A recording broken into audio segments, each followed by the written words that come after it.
Hello friends, कैसे हो आप सब। मैं मोहम्मद शाह फैसल आप सभी का स्वागत करता हूं मेरे चैनल यंगस्टर कम्पिटिटिव मास्टर में।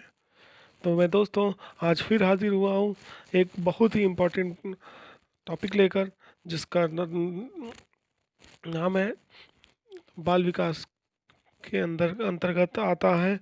जिस और बहुत ही इम्पोर्टेंट ये टॉपिक है। इसको हम थॉर्नडाइक के नाम से जानते हैं दोस्तों। चाहे ये यूपी टेट हो, सी टेट हो, या फिर आपका बीटीसी बीएड कुछ भी हो, उसमें ही ये बहुत ही इम्पोर्टेंट टॉपिक है जिसे आप लोगों को बहुत ही ध्यान से पढ़ना है। और मैं आपको आसान तरीके से इसके बारे में और इसके कौन कौन से सिद्धांत हैं वो मैं आपको आज इस टॉपिक पे पढ़ाऊँगा।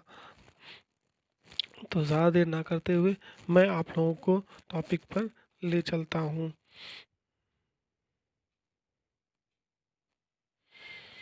अब हम थॉर्नडाइक के बारे में थोड़ा सा पढ़ लेते हैं। जैसे कि थॉर्नडाइक आपसे पूछा जाए कि थॉर्नडाइक कौन थे, तो आप क्या बताएंगे। ये एक अमेरिकी वैज्ञानिक थे।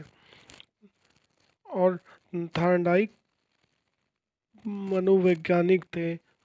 काहे के वैज्ञानिक थे? पशु मनोवैज्ञानिक। ये ध्यान रखिएगा, थॉर्नडाइक एक पशु मनोवैज्ञानिक थे।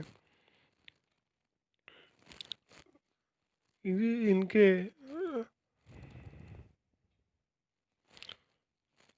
इनको पशु मनोवैज्ञानिक कहा गया क्योंकि इन्होंने बिल्ली पर प्रयोग किया था।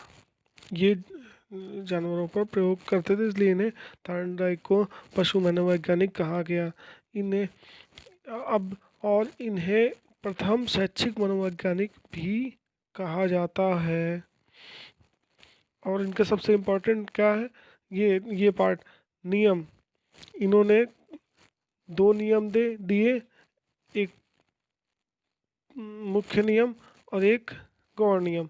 मुख्य नियम में इन्होंने 3 नियम दिए, गौण में इन्होंने 5 दिए। ये हम इसको अभी आगे पढ़ेंगे।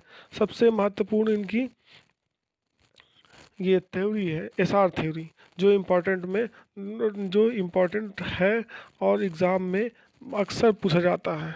चाहे वो टेट का हो, चाहे सी टेट का हो, या फिर बीटीसी या डीएड में अक्सर ही पूछा जाता है एसआर थ्योरी क्या है। ठीक है, थ्योरी क्या है। तो इनके जो थॉर्नडाइक कौन थे? अमेरिका के वैज्ञानिक थे। थॉर्नडाइक किसको विज्ञान कहा जाता है, सॉरी, थॉर्नडाइक को कैसे मनोवैज्ञानिक थे? पशु मनोवैज्ञानिक थे। और इन्हें प्रथम शैक्षिक मनोवैज्ञानिक भी कहा जाता है। अब आगे बढ़ते हैं, इनके सिद्धांत देख लेते हैं।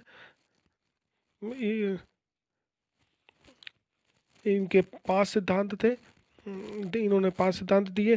पहला है संबंधवाद का सिद्धांत, दूसरा प्रयत्न भूल का सिद्धांत, प्रयास एवं त्रुटि का सिद्धांत, उद्दीपक अनुक्रिया का सिद्धांत, संयोजनवादी सिद्धांत दिया है।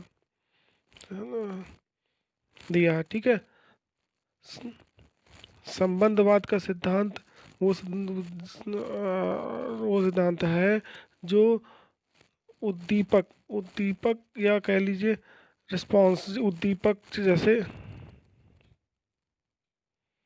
उद्दीपक और अनुक्रिया के बीच में जो संबंध स्थापित होता है, जैसे कि मैं आपको आगे एग्जांपल दिखा रहा हूँ, तो उसमें आपको ये सारे सिद्धांत आपको समझ में आ जाएंगे। सबसे पहले इन्होंने सिद्धांत जो दिया है वो उद्दीपक अनुक्रिया का सिद्धांत, जो कि बहुत महत्वपूर्ण है। आपको इसको ध्यान रखना है। सबसे पहले हम देख लेते हैं कि इनके महत्वपूर्ण सिद्धांतों में इन्होंने जो प्रयोग किए थे वो बिल्ली पर किया था, और एक मृत मृत मछली मतलब मरी हुई मछली पर किया था। वो एग्जाम्पल आप देख लोगे, उसके बाद आपको ये सारे संबंध सिद्धांत समझ में आ जाएंगे। तो उन्होंने प्रयोग किस पर किया था? बिल्ली पर किया था। महत्वपूर्ण बात आपकी ये है कि इन्होंने भूखी बिल्ली पर किया था और मृत मछली पर किया था, मतलब मरी हुई मछली थी। तो इन्होंने क्या काम किया? बिल्ली को एक पिंजड़े में बंद कर दिया, जिसका जो खटका होता है या कह लीजिए इसके लॉक जो होता है वो अंदर ही था, और अंदर ही था, और पिंजड़े के बाहर इन्होंने ये मरी हुई मछली को रख दिया, जिससे बिल्ली को उसको देखकर लालच आया और उसने उस मछली का मतलब जो मिर्च मछली हो गई वो दीपक हो गई, दीपक हो गई, ठीक है। और ये मछली क्या हो गई? अनुक्रिया।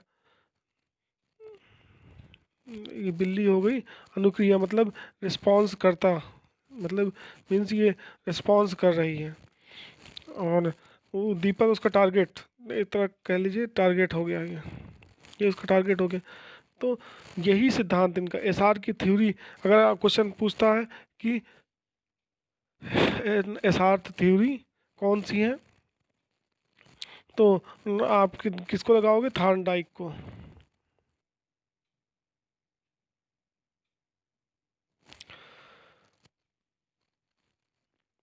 थार्नडाइक ने बिल्ली पर प्रयोग किया था और उस बिल्ली को एक पिंजरे में बंद कर दिया। बंद करने के बाद सामने एक मृत मछली रख दी, जिसको देखकर बिल्ली को उसको खाने की इच्छा जागी और एक मन में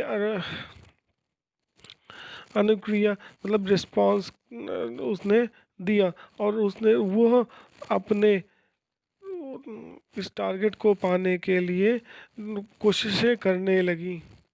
तो उन्होंने वहाँ पर थार्नडाइक ने देखा कि वह बिल्ली अनुक्रिया कर रही है, मीन्स रिस्पॉन्स कर रही है, और ये मृत मछली जो होती है उद्दीपक उद्दीपक का एक तरह कह सकते हैं, इंग्लिश में इसको स्टिमुलस कहते हैं, और ये टारगेट कह लीजिए इसको, क्योंकि बिल्ली जो है इस पर रिस्पॉन्स कर रही है, ठीक है, मीन्स इस पर टारगेट कर रही है। तो वो इस प्रक्रिया को करते करते गलती से उसका पैर उस खटके पर पड़ जाता है, जो कि जिससे कि वह पिंजरा खुल जाता है और वह अपने इस मृत मछली को पाने में सफल हो जाती है। तो इस तरह थॉर्नडाइक ने इस सिद्धांत को दिया कि जब कोई व्यक्ति प्रयत्न या भूल से किसी चीज़ को गलती से भी सीख जाता है और फिर वह उस क्रिया को बार बार दोहराता है, तो फिर उसके बाद दोबारा उन्होंने बिल्ली को बंद कर दिया और फिर से इसी यही प्रक्रिया दोबारा उन्होंने की, दूसरे तीसरे दिन या जो भी है 2-3 दिन बाद की, और तो उन्होंने फिर से वही क्रिया की, बिल्ली को बंद किया। बंद करने के बाद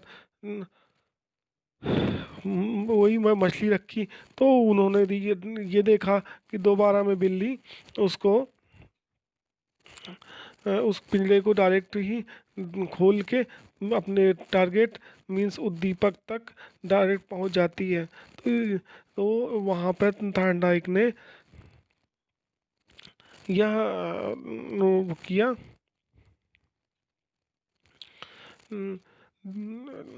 यह किया कि मतलब ये महसूस किया कि जब एक बार कोई चीज़ या ये वो बिल्ली उद्दीपक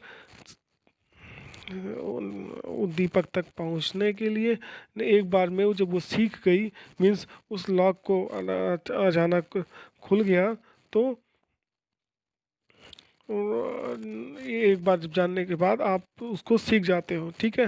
जैसे कि एसआर बाउंड में ये लिखा हुआ है कि आप प्रयोग समझे कई बार भूखी बिल्ली पिंजरे में अनेक क्रिया करती रही।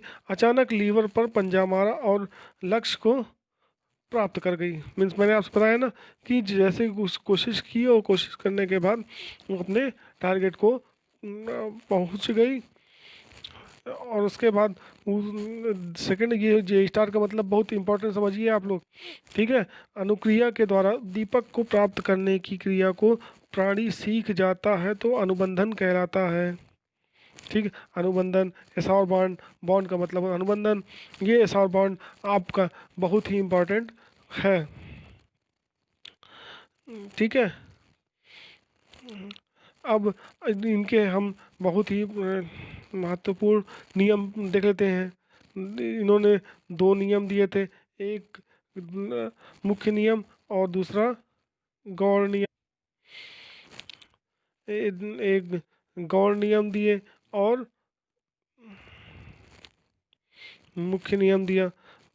अब मुख्य नियम में ये जो नियम है, मुख्य नियम और गौण नियम, ये आपका बहुत इम्पोर्टेंट पार्ट है। इसलिए मैं इसकी दूसरी वीडियो बनाऊंगा और आपको अच्छे से उसमें इन दोनों नियमों को समझा दूंगा। फिलहाल आप लोग ये समझ लीजिए कि ये मुख्य नियम में इन्होंने 3 नियम दिए, जिसे हम अभ्यास का नियम कहते हैं, तत्परता का नियम कहते हैं, प्रभाव एवं परिणाम का नियम कहते हैं